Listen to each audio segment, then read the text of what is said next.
Hello friend welcome back to my channel Shampa lifestyle থেকে সবাইকে স্বাগত জানাই। তোমরা সবাই কেমন আছো? আশা করছি তোমরা সবাই খুব ভালো আছো, সুস্থ আছো, আমিও ভালো আছি। তো আজকে আমি খুব কম সময়ের মধ্যে চিলি পনিরটা তোমাদের করে দেখাবো। আজকে যেহেতু শনিবার নিরামিষ, তো খুব কম সময়ে আমি চিলি পনিরটা তোমাদেরকে দেখাবো। তো চলো ভিডিওটা দেখে নাও। তো দেখো, চিলি পনিরের জন্য আমি কিন্তু গোটা একটা ক্যাপসিকাম নিয়ে নিয়েছি, বড় একটা, বেশি ছোট নিইনি। এখানে দেখো পনিরটাও আমি নিয়ে নিয়েছি, পনিরটাকে এখন কাটা হবে। তো পনিরটা আমি বেশ মাঝারি সাইজের করে কাটবো, বেশ ছোটোও না বেশ বড়ও না। তো এই চিলি পনির করতে গেলে কিন্তু পনির সাইজ একটু বড় রাখে সবাই, অনেকে অনেক রকমই রাখে। তো আমি একটু মাঝারি সাইজে রেখেছি পনিরগুলো। তো পনিরগুলো আমি কেটে নেব।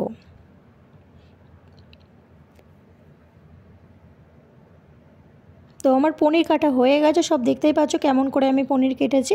তোমরা চাইলে একটু বড় করেও পনির কাটতে পারো। চিলি পনিরের ক্ষেত্রে একটু পনিরগুলো কিন্তু বড় সাইজের হলেও কিন্তু হয়। তো আমি এইভাবে পনিরগুলো আমি কেটেছি।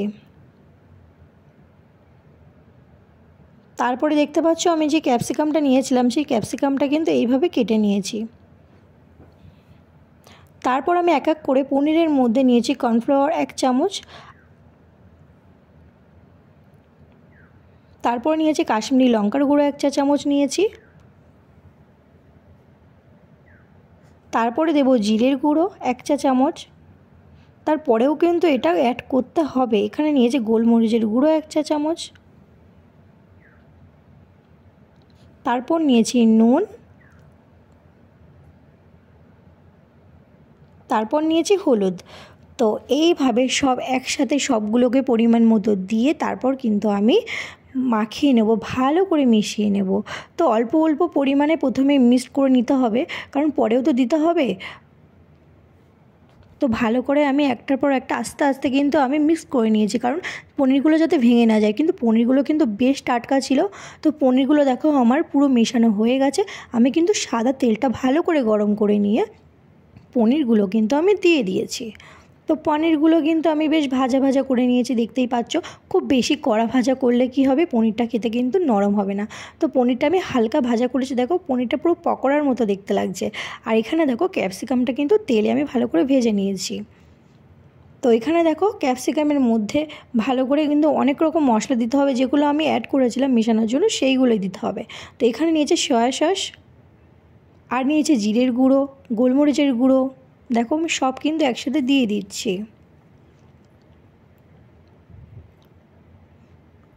আর এখানে নুন হলুদ সবই কিন্তু একটু একটু করে দিতে হবে, যেহেতু আমি আগে মাখিয়ে নিয়েছিলাম পানিরে।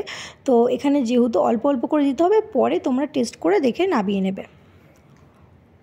তারপরে পানির দিয়ে এগুলো কিন্তু ভালো করে কষিয়ে নিতে হবে জিনিসটাকে। দেখো পনিরটা কিন্তু মশলার সাথে সব কিন্তু ভালো করে কষিয়ে নিতে হবে।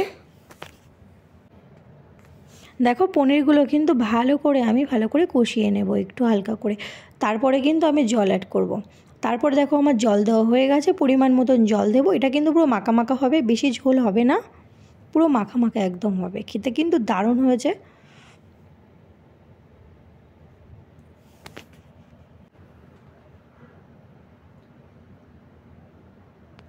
তো পনিরটাকে একটু ফুটিয়ে নেবো, তারপর কিন্তু আমি সস দিয়ে ভালো করে নামিয়ে নেবো। আর একটু কর্নফ্লাওয়ার জলে গুলে নেব, জলে গুলে কিন্তু আমি দিয়ে দিয়েছিলাম। তারপর কিন্তু পনিরটাকে ভালো করে দেখো ফুটে গেছে, আমার পনিরটা পুরো মাখা মাখা হবে। তারপর কিন্তু আমি পনিরটা একটু টেস্ট করে নুন ঠিক আছে নাকি, তারপর কিন্তু আমি দেখে নেব।